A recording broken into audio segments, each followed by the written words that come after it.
Stop scrolling. China just announced something. Not a missile. Not a chip. Not another AI model that makes headlines for 2 weeks and then disappears.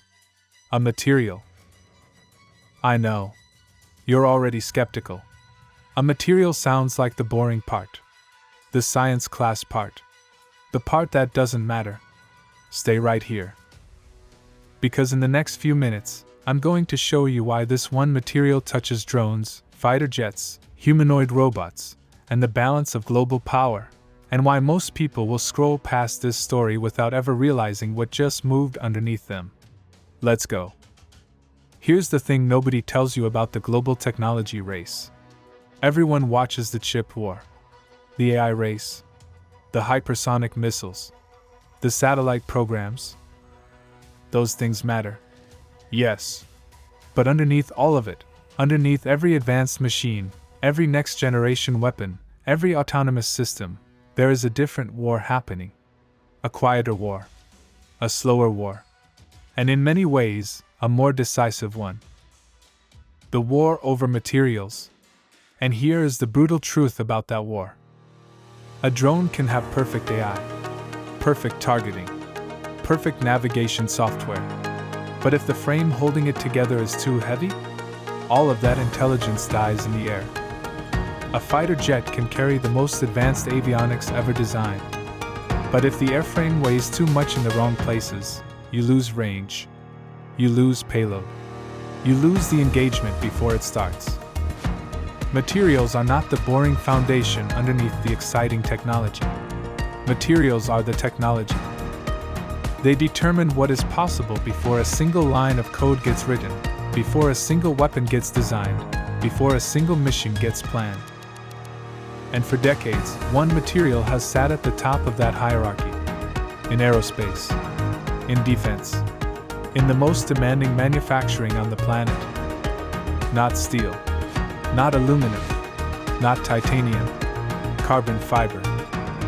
Because carbon fiber does something that sounds almost physically impossible. More strength, less weight, at the same time. Steel is strong, but it is heavy. And in aviation, in drones, in missiles, weight is the enemy. Every extra kilogram on a drone is range you cannot fly. Every extra kilogram on a missile is speed you cannot reach. Every extra kilogram on a fighter jet is a maneuver you cannot execute when it actually counts. Carbon fiber attacks that problem at the skeleton of the machine itself. Now China just announced they can make the best class of it. At scale. Inside their own borders. And right now, only a handful of countries can produce this grade reliably. That number might be about to change, in China's favor, and at a volume nobody expected. Let me make this specific. Because the name T-1200 means nothing without context. T-1200 is not a giant futuristic slab sitting in a government laboratory. It is an ultra-high-strength carbon fiber, filaments of carbon so thin you need a microscope to see them individually, bundled together, and embedded inside the structural skeleton of machines. Don't think metal plate. Think bones. The bones of a next-generation aircraft. A drone. A robot. Now here is the number that matters. Structural steel, the steel holding up the building you might be sitting in right now, runs around 0.4 gigapascals of tensile strength. High-strength steel gets you to maybe 1 or 2. T-1200 class carbon fiber sits at 8. And it weighs a fraction of what steel weighs. This is not a better bicycle story. This is a better war machine story. Because at that ratio, that combination of extreme strength and extreme lightness, you do not just improve an existing design. You unlock a completely different category of what a machine can do. Longer range. More payload. Higher speed. New mission profiles that were structurally impossible before. Toray, one of the most respected carbon fiber manufacturers on the planet, uses T-1200 as the benchmark for their own top-end product line. This grade sits at the very ceiling of civilian carbon fiber manufacturing. And China says they are now mass-producing it. Now let's talk about what this actually changes. In the real world. in the machines that matter. Start with drones.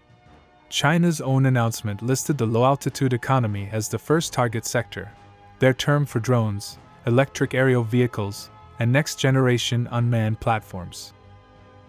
A lighter airframe does not just reduce weight. It changes the entire mission equation. Longer endurance, more payload, less energy per kilometer. And when structural weight drops far enough, you can design platforms that simply could not exist before. Move to military aviation. Companies like Hexcel, one of the world's premier advanced composites suppliers, already embed carbon fiber into military aircraft, unmanned systems, missile bodies, launchers, and space platforms. Not in the future. Right now. Today. At the T-1200 level, you are not refining an existing design. You are stepping into a different performance class entirely. Now here's where it gets strange. Because the same fiber that makes a fighter jet airframe lighter and faster is the exact same fiber that could make a robot move more like a human. And China's state media made that connection directly, linking T-1200 to humanoid robotics in the same announcement. The engineering reason is obvious once you see it. A heavy robot skeleton wastes enormous energy just moving itself. Every step costs more power. Every rotation drains the battery faster. Heavier frame means slower response, worse balance, shorter operational window before the system shuts down. But a robot built on a lighter, stronger structural foundation moves faster, consumes less energy per action, and performs longer in real-world conditions. The humanoid robots that will actually work, in factories, in logistics, in military operations over the next decade, will be built on materials exactly like this. So pull back and look at the full picture. One material. Drones. Fighter systems. Missiles. Humanoid robots. All of it. At once. From a single production breakthrough. Now here is the sentence that changes the meaning of everything else in this story. Not grams. Not lab samples. Not a single prototype produced under controlled conditions for a press conference. Hundreds of tons. Per year. Domestically produced inside China's own system.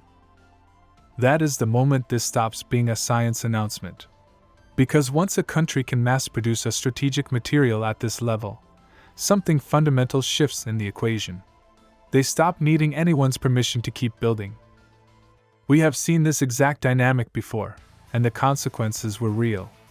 In 2010, China cut rare earth exports to Japan during a territorial dispute. Overnight, Japan's electronics industry was scrambling. Prices spiked. Supply chains seized. An entire industrial sector discovered how exposed it was, because the material it depended on ran through one country's production system, and that country had just decided to turn the tap. That is what material control looks like in practice. Not theoretical leverage. Not a distant geopolitical risk. A phone call that stops a supply chain. Semiconductors told the same story a decade later. The chip war is so intense precisely because whoever controls chip production controls the pace of every technology built on top of it.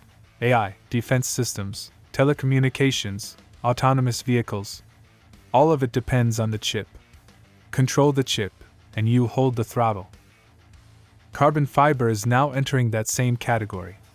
If China can supply T-1200 grade fiber domestically at scale, export restrictions lose their teeth. Sanctions become easier to absorb. Outside pressure on Chinese manufacturing becomes significantly less effective, because they have the material, the production line, and the supply chain that converts raw carbon into the structural backbone of advanced machines. In strategic manufacturing, a domestic supply chain is not just an economic advantage. It is a shield. It is the ability to keep building when the outside world tries to make you stop. If this is the kind of analysis you come here for, the story behind the headline, the thing that actually explains what's moving, subscribe. Because this breakdown is one piece of a much larger series on how the real technology race is being fought. And it's just getting started. Now let me be honest. Because precision matters here. China did not invent carbon fiber. This is not a miracle material that instantly replaces everything everywhere. Carbon fiber lives inside composites, and the fiber, the resin, the layup process, the manufacturing precision all have to work together. The comparison to steel is true in tensile strength terms, but real engineering is more complex than any single number. And this announcement came through Chinese state media. That does not make it false. But it means we should be clear about what has been confirmed versus what has been claimed. Here is what we can say. The hardest part of advanced manufacturing is never making something once. Anyone can do that. Anyone can call a press conference about a discovery. The hard part, the part that actually shifts power, is making it thousands of times, consistently, at cost, at scale, reliably enough to build an entire supply chain around it. That is what turns a result into leverage. That is what turns a laboratory into a geopolitical asset that lasts for decades. And that is exactly what China appears to be announcing here. So here is the real conclusion. The next era of global power will not be decided only by the country with the best artificial intelligence, or the fastest chip, or the most sophisticated software. It will also be decided by the countries that control what advanced machines are physically made of. The fibers, the composites, the batteries, the rare earths, the materials that never make the front page, until the moment they determine everything. China's T-1200 announcement is one piece of that picture, but it connects directly to drones, to military aviation, to robotics, to the entire physical infrastructure of next-generation industrial and defense power. And the message underneath it is not subtle. China intends to build the machines of the future using materials China controls. Not imported. Not dependent. Not vulnerable to a phone call from Washington or Brussels or Tokyo. Controlled. Domestically. At scale. That is not a chemistry headline. That is an industrial power headline. And here's the line I want you to remember when this ends. The next superpower may not be the country that builds the smartest machine. It may be the country that owns the material inside it. Because it does not matter how brilliant your engineers are, or how large your defense budget is, if the critical material inside your most advanced machine comes from someone who can cut the supply tomorrow. That is the shift happening right now. Not in headlines. Not in press conferences. In factories. In production lines. In materials most people have never heard of. Until the balance of power has already moved. This was never a carbon fiber story. It was a story about who gets to build the future. And who has to ask permission.